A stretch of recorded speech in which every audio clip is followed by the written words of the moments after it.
చందమామ కథ. నీతివర్తనుడు.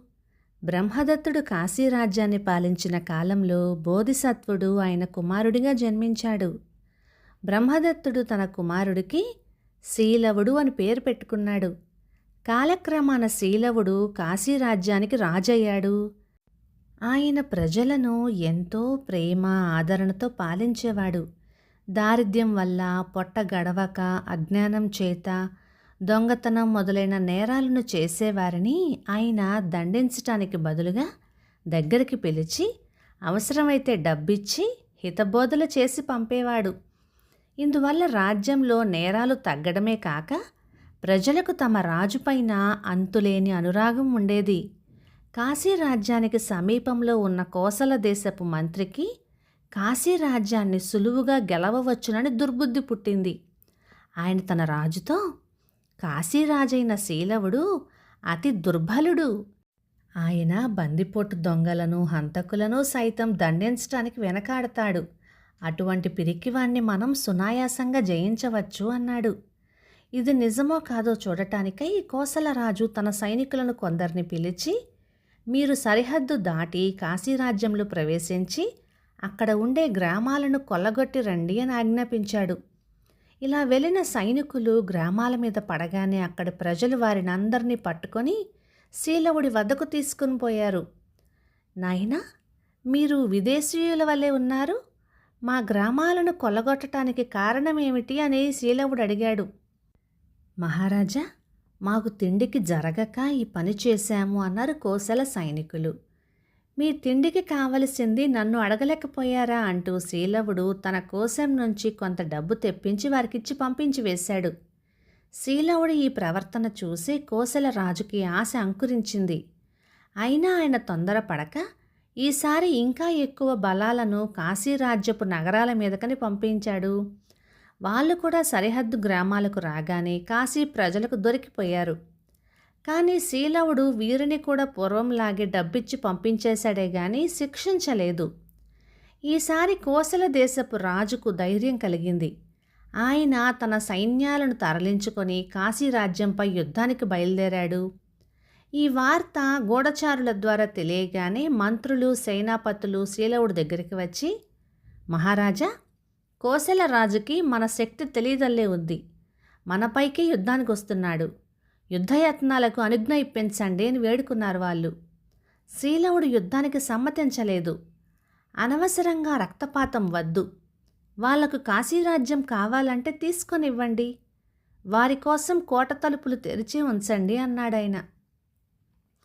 మీరు శత్రువులుగా రానవసరం లేదు, మిత్రులుగానే రావచ్చు అని శీలవుడు కోసల రాజుకి వర్తమానం పంపాడు. ఈ వర్తమానం విని కోసల రాజు దీనిని శీలవుడి దౌర్బల్యంగా భావించాడు.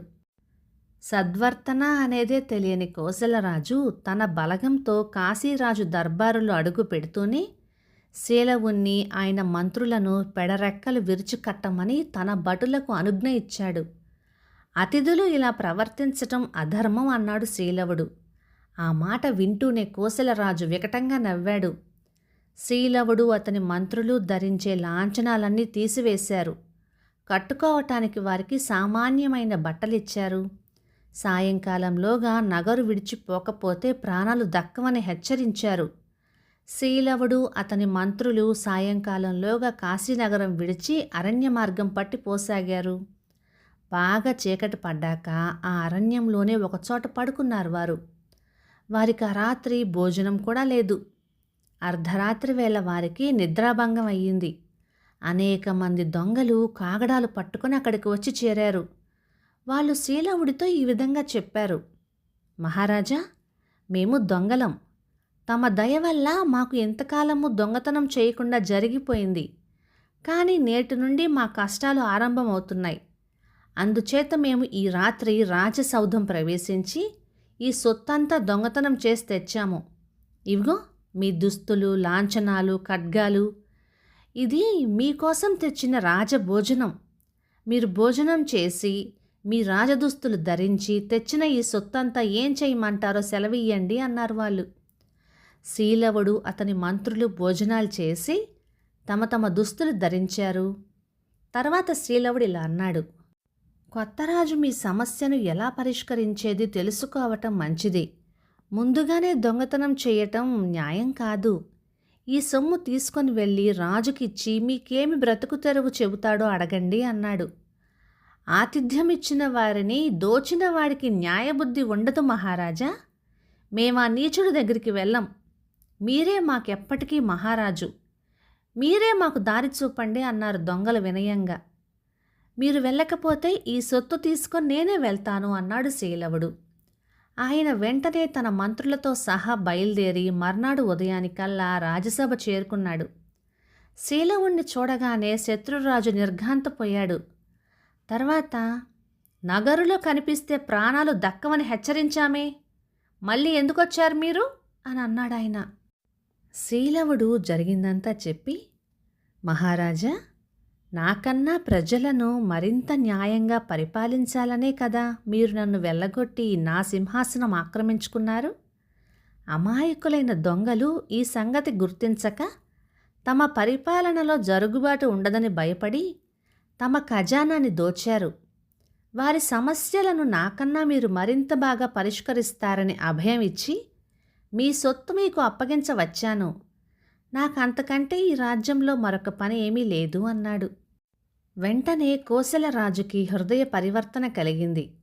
ఆయన శీలవుడి కాళ్లపైన పడి, మహాత్మా, దొంగలు సైతం ప్రేమించే మీ మహిమ సద్వర్తన గ్రహించలేక నీచుడైన మా మంత్రి సలహా విని తమ పట్ల తీరని ద్రోహం చేశాను. నన్ను అనుగ్రహించి మీ రాజ్యం మీరేలుకోండి. మీ మైత్రి ఉంటే చాలు, నాకు మీ రాజ్యం అవసరం లేదు అని వాపోయాడు. శీలవుడు తిరిగి కోసల రాజ్యాధిపత్యాన్ని స్వీకరించాడు. అతడు కోసల రాజుని అతని పరివారాన్ని తన వద్ద కొన్ని రోజులుంచుకొని అన్ని మర్యాదలు చేసి వాళ్ళ రాజ్యానికి పంపివేశాడు. కథ సమాప్తం. ఇక ఈ కథ 1956 జనవరి నెల చందమామలో వచ్చింది. ఇది ఒక జాతక కథ. ఇక ఈ కథ మీకు ఎలా అనిపించిందో కామెంట్ చెయ్యండి. మంచితనాన్ని చేతకానితనం అని అనుకుంటూ ఉంటారు చాలామంది. ఈ కథలో కూడా అదే జరిగింది. ఎప్పుడో ఎక్కడో చదివిన గుర్తు, సైనికుడైతే శిక్షిస్తాడు, రాజైతే క్షమిస్తాడు అని. ఎప్పటికీ కూడా ప్రజలు ఏ రాజ్యంలో ఉండాలని కోరుకుంటారు? రామరాజ్యంలో. ఎందుకు చెప్పండి? రాముడు అంతటి సత్వర్తన కలవాడు, దయ కలవాడు. రాముణ్ణి మించిన రాజు లేడు అంటారు కదా. మీరేమంటారు? ఇక ఈ కథ మీకు నచ్చినట్లయితే లైక్ చేయండి, షేర్ చేయండి. ఇలాంటి మంచి తెలుగు కథల కోసం మన ఛానల్ని సబ్స్క్రైబ్ చేయండి. Thank you.